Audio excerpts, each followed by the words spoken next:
कल था मेरा जेई एडवांस का टेस्ट एंड उसका रिज़ल्ट आ चुका है आज। तो आज इस वीडियो में हम यही बात करने वाले हैं कि मेरा जेई एडवांस का टेस्ट कैसा गया। और सच बताएं तो ये मेरा पहला जेई एडवांस का टेस्ट था जो मैंने दिया है।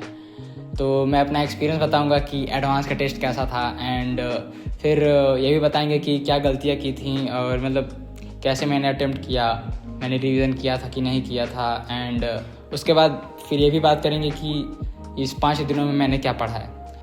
सो कल जो टेस्ट हुआ था वो मैंने जैसा टेस्ट आया था वैसा ही मैंने दिया था। लाइक 10 बजे शुरुआत हुआ था तो 10 से 1 एंड उसके बाद 2 बजे से फिर सेकंड पेपर स्टार्ट हुआ तो 2 से 5 मैंने दिया तीनों, मतलब दोनों पेपर 3 घंटे। तो लाइक 6-7 घंटा मान सकते हो क्योंकि 7 घंटा बैठ के बस क्वेश्चन सॉल्व कर रहे हैं। तो मतलब था कुछ अलग क्योंकि पहला टेस्ट था ना, तो लाइक कुछ गलतियाँ भी मैंने की थी। मैं आगे बताऊंगा कि मैंने कितनी ज़्यादा गलतियाँ की थी। सो सबसे पहले तो ये भी बात करते हैं कि लाइक मैंने रिवीजन करके गया था कि मैं कि नहीं। लाइक सच बताएं तो मैंने कोई भी जेई एडवांस का कुछ PIQ नहीं लगाया था, ना ही मैंने जेई मेंस का ही लगाया था। लाइक मैंने सोचा था ना जब वो पहला टेस्ट हुआ था जेई मेंस का, तो मैंने सोचा था कि एडवांस के लिए हम थोड़ा मतलब क्या कहता है प्रैक्टिस कर लेंगे। बट कैसे 2 हफ्ते बीत गए ना, पता ही नहीं चला। मैंने सोचा था कि लाइक रोज़ मैं 1-2 घंटा निकाल के जो चैप्टर आने वाला है उसका अच्छे से रिवीजन कर लेंगे, बट टाइम ही नहीं मिला एंड मैंने अच्छे से रिवीजन नहीं किया था। तो एक तरह से बोल सकते हो कि मैं बिना रिवाइज किए ही बैठ गया था। मैंने सोचा था कि लाइक देखो मैंने पहले ही सोच लिया था कि चाहे रिवीजन हो चाहे ना हो मुझे लाइव टेस्ट देना है। क्योंकि अगर मतलब ये प्रेशर होता है ना कि तुमको टेस्ट देना है तो फिर रिवीजन करना है। लाइक अगर इस हफ्ते नहीं किए तो अगले हफ्ते करना है। मतलब हर 2 हफ्ते में टेस्ट होता है, तो लाइक तुम्हारे बैक ऑफ द माइंड होता है कि हाँ मुझे अब मतलब कि टेस्ट देना है, मुझे टेस्ट नहीं छोड़ना है, मुझे लाइव ही देना है, तो लाइक थोड़ा सा रिवीजन करना है। तो उस स्ट्रेस में भी रिवीजन धीरे धीरे कुछ ना कुछ होता है। लाइक अगर ये नहीं होता ना कि मुझे जेई एडवांस का टेस्ट है तो रिवीजन करके देंगे, तो वो रिवीजन कभी होता ही नहीं। तो वही बातें हैं कि मैं टेस्ट नहीं छोड़ना चाहता था।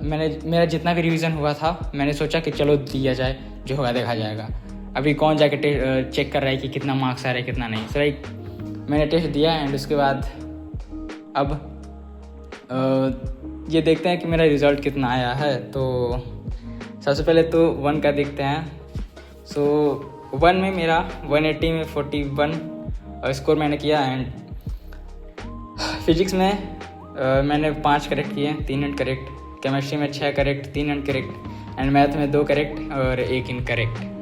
सो ओवरऑल मेरा 41 इसमें आया एंड उसके बाद पेपर 2 में मेरा 30 आया क्योंकि मैंने इसको बीच में ही छोड़ दिया था। क्योंकि मतलब सच बताएं तो बहुत ज़्यादा एग्जॉस्ट हो गए थे 5-6 घंटे से क्वेश्चन लगाते। तो लाइक फिर मैंने सोचा कि छोड़ो यार, लास्ट का 1 घंटा बचा हुआ था तो वहीं से मैंने छोड़ दिया था, एक देख सकते हो। तो उसके वजह से मेरा 11 क्वेश्चन मैंने अटेम्प्ट किया था जिसमें से 8 इनकरेक्ट हुए थे एंड कुछ वो इंटीजर टाइप के भी इनकरेक्ट हुए होंगे जिसमें वो मार्किंग स्कीम नहीं होता, मतलब कि माइनस मार्किंग नहीं होता। तो उसमें से 3 शायद इनकरेक्ट हुए होंगे, सो उसका माइनस मार्किंग नहीं हुआ था। सो ओवरऑल देखो तो मेरा 360 में से 71 आया है एंड पहला जेई एडवांस का टेस्ट अगर देखा जाए तो लाइक मेरे हिसाब से तो मैंने अच्छा ही किया था। लेकिन मतलब बिना रिवीजन के अगर इतना आ जा रहा है, लाइक जब मैं क्वेश्चन लगा रहा था ना तो मतलब मैं यही सोच रहा था अगर मैं अच्छे से रिवीजन करके जाता तो बहुत अच्छा मैं कर सकता। लाइक हम 10 से 15 क्वेश्चन और अटेम्प्ट कर सकते थे अगर हम अच्छे से रिवीजन किए होते। लाइक अगर ऊपर भी किए होते तब भी। लेकिन मुझे टेस्ट देने में ये पता चला कि मुझे कॉन्सेप्ट थोड़ा याद है। अगर मैं अच्छे से एक बार और रिवाइज कर लूँ या फिर क्वेश्चन प्रैक्टिस अच्छे से और कर लूँ ना तो मतलब बहुत ज़्यादा इम्प्रूवमेंट हो जाएगा मेरा। तो ये तो है कि मुझे टेस्ट से ये पता चला कि लाइक अभी टॉपिक मेरा थोड़ा सा वीक है एंड कुछ टॉपिक मुझे याद भी आ रहे थे तो वो पता नहीं चल रहा था कि मतलब उसमें क्या करना है क्या नहीं करना है।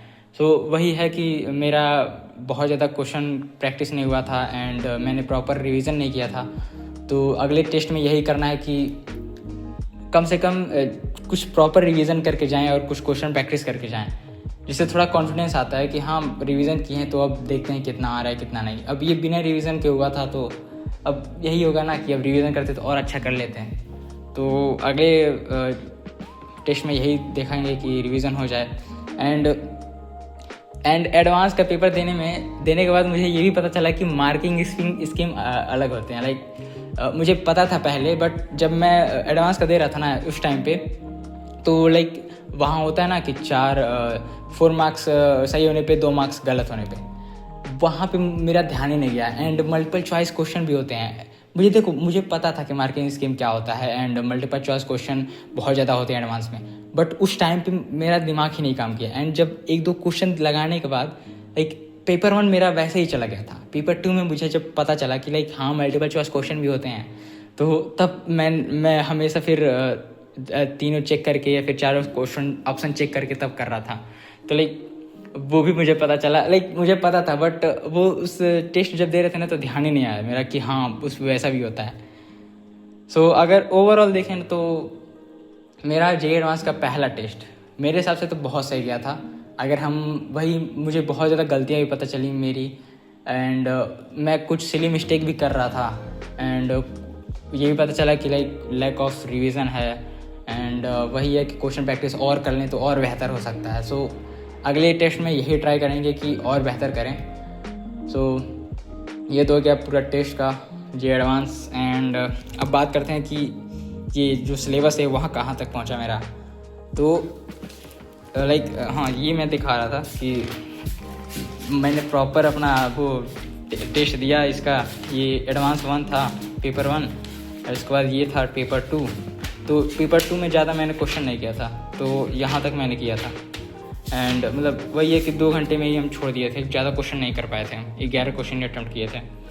सो ये तो हो गया वो। एंड अब देखते हैं, तो मैं मैथ्स में मैंने 7th लेक्चर तक कंप्लीट कर लिया है आज, एंड 2 लेक्चर और बचे हुए हैं, 2 से 3 लेक्चर, क्वाड्रेटिक इक्वेशन ख़त्म हो जाएगा।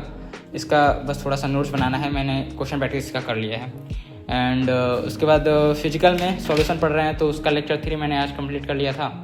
एंड उसके बाद उसका थोड़ा सा नहीं, हाँ वो नोट्स भी कंप्लीट हो गया है, क्वेश्चन प्रैक्टिस उसका बाकी है, इसका क्वेश्चन प्रैक्टिस बाकी है। एंड जो मैथ और फिजिक्स का है वो कंप्लीट हो चुका है। सो इसमें हम लेक्चर 6 पे हैं, उसका क्वेश्चन का वो नोट्स कंप्लीट हो चुका है एंड क्वेश्चन प्रैक्टिस भी हो चुका है। सो लाइक अभी बस मेरा केमिस्ट्री का क्वेश्चन प्रैक्टिस बाकी था। एंड अब ट्राई कर रहे हैं ना कि कुछ टाइम निकाल दें, क्योंकि मैं अब 2 हफ्ते मतलब कि कितना 9 अगस्त को वो क्या बोला जाता है भाई, AITS होने वाला है। हाँ, तो मतलब जो चैप्टर आने वाला है वहाँ पे ना, उसको हम अब प्रॉपर सोच रहे हैं कि 2 हफ्ते में रिवीजन करके फिर दें उसमें, तब पता चलेगा कि हम कहाँ स्टैंड करते हैं। तो वही मेरा प्लानिंग रहेगा। So this is for the video, and मिलते हैं अगले वीडियो में, तब तक के लिए बाय।